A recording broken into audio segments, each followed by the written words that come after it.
Hello dear student, आप सभी का स्वागत है my YouTube channel my village my academy पर। आज के सेशन में हम डिस्कस करेंगे जीवन की मौलिक इकाई कोशिका के बारे में। यह चैप्टर जो है क्लास 9th में भी दिया गया है और 11th में भी दिया गया है। तो स्पेशल ये वीडियो जो होगा क्लास 9th वाले बच्चों के लिए होगा। तो आइए बच्चों, हम डिस्कस करते हैं जीवन की मौलिक इकाई कोशिका के बारे में। चैप्टर का आपका नाम है, ये दिया गया है, जीवन की मौलिक इकाई, जीवन की मौलिक इकाई। मौलिक इकाई, ये आपका चैप्टर नाम दिया हुआ है। इसको अंग्रेजी में बोलते हैं द फंडामेंटल, क्या बोलेंगे, the fundamental, the fundamental unit of life, unit of life, ये आपका चैप्टर का नाम दिया गया है। तो हम जानते हैं कि सभी जीव जो होते हैं एक छोटी इकाई से मिलकर बने होते हैं। इस छोटी इकाई को हम कोशिका कहते हैं। तो आप जानते हैं कोशिका किससे मिलकर बने होते हैं? कोशिका से। और कोशिका को हम अंग्रेजी में बोलते हैं सेल बोलते हैं। क्या बोलते हैं? कोशिका को अंग्रेजी में हम सेल कहते हैं। ये सेल जो शब्द आपका आया है, ये सेल जो शब्द लिया गया है, ये आपका सेल जो शब्द है वो लेटिन वर्ड से डेराइव्ड है। किस शब्द से? लेटिन वर्ड से डेराइव्ड है। डेराइव्ड का मतलब लिया गया लेटिन वर्ड से, ये डेराइव्ड है और लेटिन वर्ड से लिया गया। और इस लेटिन वर्ड में इस सेल का अर्थ होता है सेल्यूला। क्या अर्थ होता है? सेल्यूला। लेटिन वर्ड, जिस लेटिन वर्ड से लिया गया सेल का, वो लेटिन वर्ड है सेल्यूला।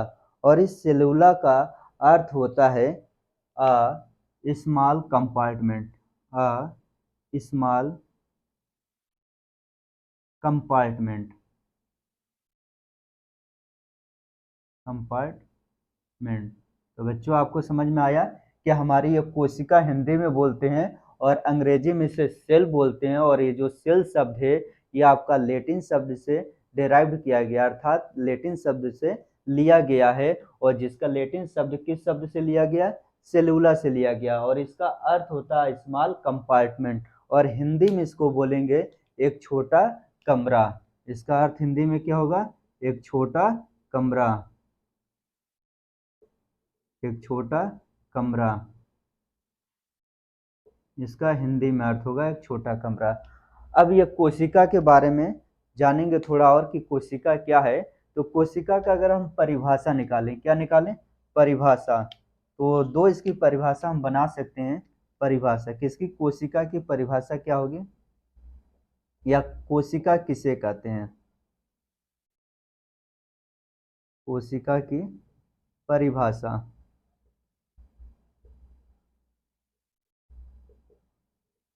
Definition of sales. इसको क्या बोलेंगे इंग्लिश में? Definition of cells. तो इसकी परिभाषा क्या होगी बच्चों? इसकी परिभाषा बहुत सिंपल है। इसकी परिभाषा आसानी से आप निकाल सकते हो कि सभी जीव, सभी जीव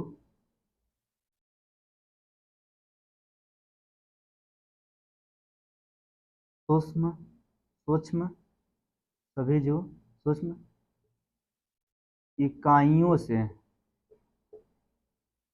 इकाइयों से मिलकर बने होते हैं, मिलकर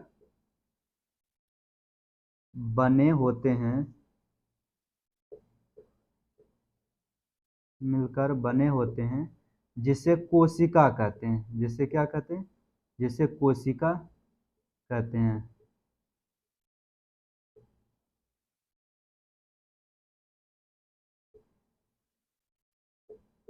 तो बच्चों, एक ये डिफिनीशन हो जाएगा कि सभी जीव या सभी जीवधारी सूक्ष्म इकाइयों से मिलकर बने होते हैं, जिसे हम क्या कहते हैं? कोशिका कहते हैं। इसकी दूसरी परिभाषा आप इसको लिख सकते हो। दूसरी परिभाषा क्या हो जाएगा? ये फर्स्ट हो जाएगा सभी जीवों की, क्या होगा यहाँ पर? सभी जीवों की,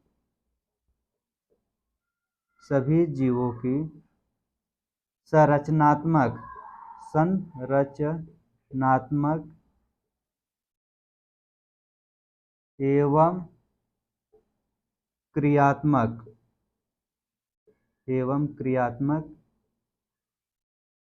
इकाई कोशिका है। क्या है? कोशिका है। तो आपको आसानी से दोनों डिफिनीशन याद हो सकता है। एक लाइन में हम बोल सकते हैं यहाँ पर कि सभी जीवों की संरचनात्मक एवं क्रियात्मक इकाई क्या है? कोशिका है। दूसरा क्या है कि सभी जीव यानी संसार में जितने जीव पाए जाते हैं, चाहे आपका पेड़ पौधे हों या आपके एनिमल्स हो, जिसमें हम लोग भी आते हैं मैमल्स में, इन सभी में जितने जीव होंगे ये सबसे छोटी इकाइयों से या सूक्ष्म इकाइयों से मिलकर बने होते हैं, जिसे हम क्या कहते हैं? कोशिका कहते हैं। या एक लाइन में कहें कि सभी जीवों की संरचनात्मक एवं क्रियात्मक इकाई है क्या कहलाती है? कोशिका कहलाती है। अब इस कोशिका का आकार, आकृति और संगठन के आधार पर इसका अध्ययन जिस शाखा के अंतर्गत करते हैं उसे क्या कहते हैं? साइटोलॉजी कहलाता है।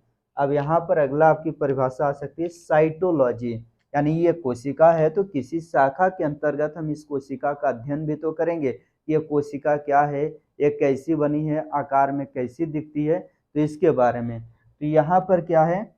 साइटोलॉजी एक पॉइंट है, आप याद रखिएगा, साइटोलॉजी। तो बच्चों ये इम्पोर्टेंट है, साइटोलॉजी।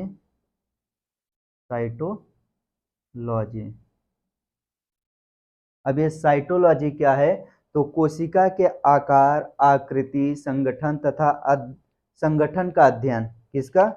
तो यहाँ पे एक लाइन में आप लिख सकते हो क्या? कोशिका के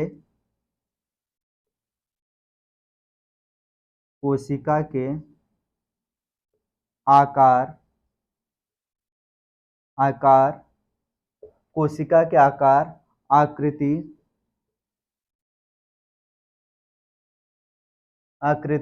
व संगठन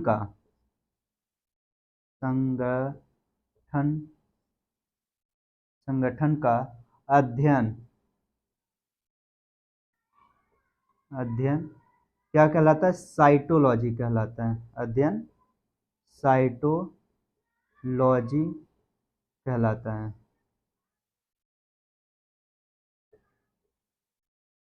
कहलाता है।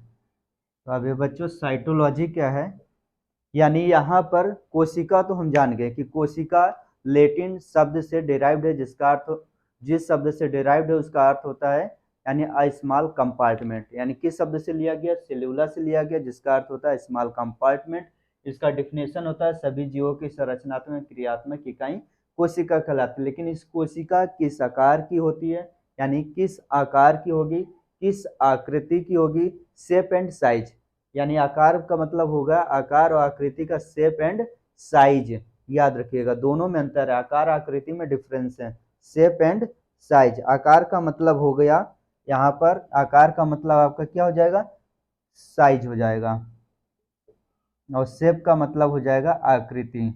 ओके, तो ये शब्द याद रखिएगा, कोशिका के आकार यानी किस साइज की होती है। ठीक है, हर कोशिका अलग अलग साइज की होती है।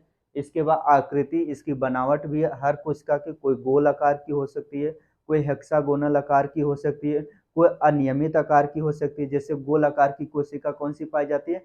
अंड कोशिका, जो मादा में पाई जाती है।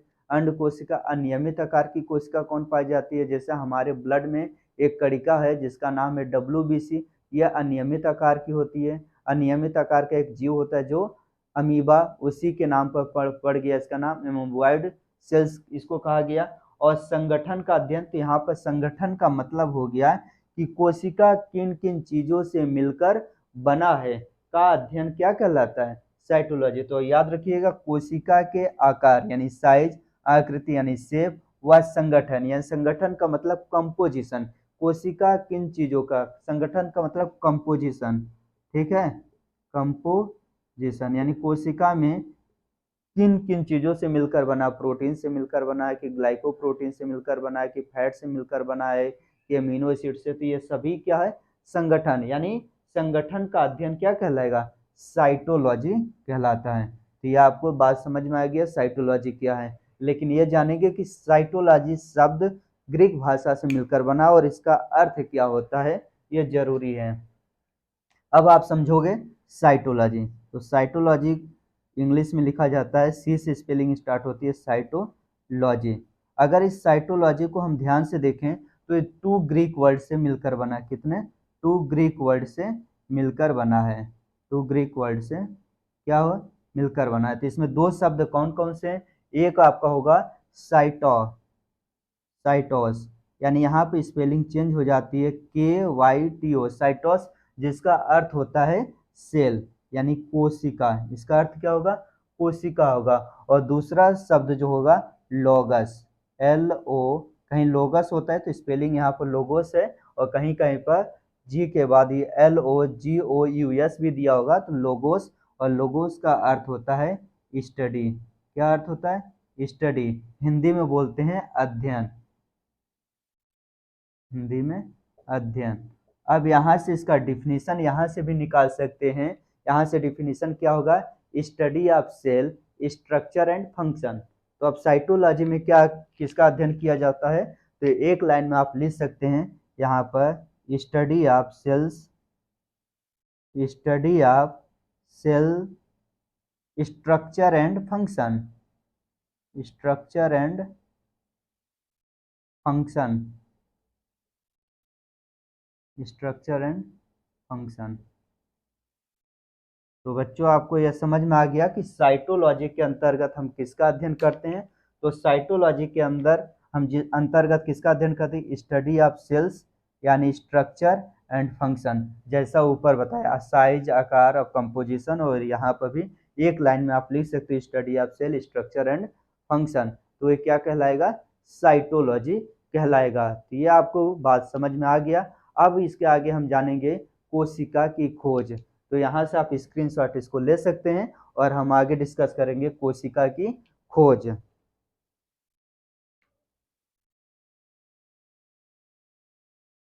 आज के हम डिस्कस करेंगे कोशिका की खोज। तो इसको अब मिटाते हैं बच्चों।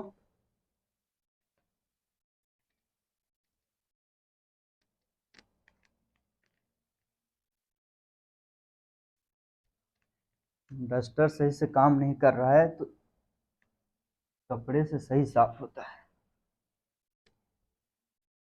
अगली हेडिंग हम डालेंगे कोशिका की खोज। अब इसकी भी जो खोज कैसे हुआ तो इसके बारे में जानेंगे, कोशिका की खोज। और कोशिका नाम कैसे पड़ा ये भी जानेंगे, कोशिका की खोज।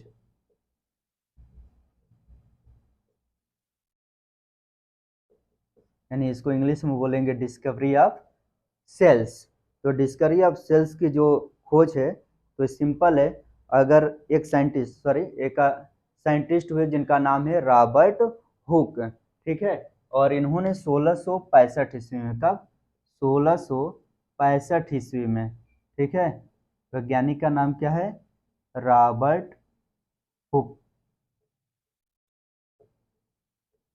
इन्होंने जो है कोशिका की खोज किया था। डायरेक्ट पूछा गया है कि कोशिका की खोज किसने किया? तो रॉबर्ट हुक ने।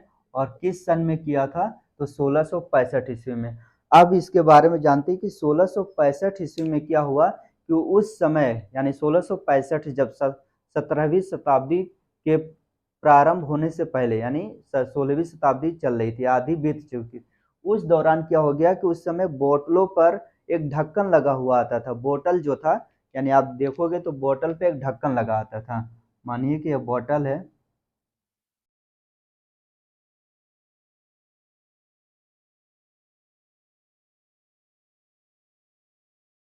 इन बोतलों पर आजकल देखेंगे बोतल पर तो ढक्कन रबड़ का लगा हुआ आता है, ठीक है, किसका? रबड़ का। लेकिन पहले जब आता था तो वो लकड़ी के छाल का बनाया जाता था, ये ढक्कन इससे बंद किया जाता था, ठीक है।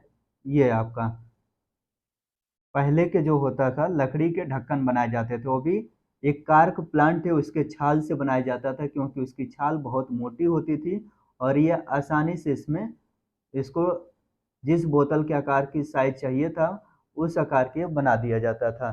तो जब यह रॉबर्ट हुक ने बोतल की पतली कार्कों को, यानी बोतल ये है तो बोतल का जो ढक्कन है, ठीक है, इसके पतली कार्क को जब अपने सेक्शन यानी पतले पतले ब्लेड के द्वारा काटा, ठीक है, और काटने के बाद अपने द्वारा इन्होंने सेल्फ मेड यानी अपने द्वारा माइक्रोस्कोप बनाया था, और अपने द्वारा बनाए गए माइक्रोस्कोप में जब इन्होंने देखा है इस पतले पतले यानी पतले पतले सेक्शन किसका काटा, ये कार्क का ढक्कन है, किसका, कार्क का ढक्कन है, ठीक है, ये कार्क, और ये प्लांट है। तो इसको काट कर जब अपने द्वारा बनाए गए माइक्रोस्कोप में देखा इन्होंने, तो इनको कैसी संरचना दिखाई दी, इनको मधुमक्खी के छत्ते के समान संरचना दिखाई दी। कैसी दिखाई दी, मधुमक्खी के छत्ते के समान।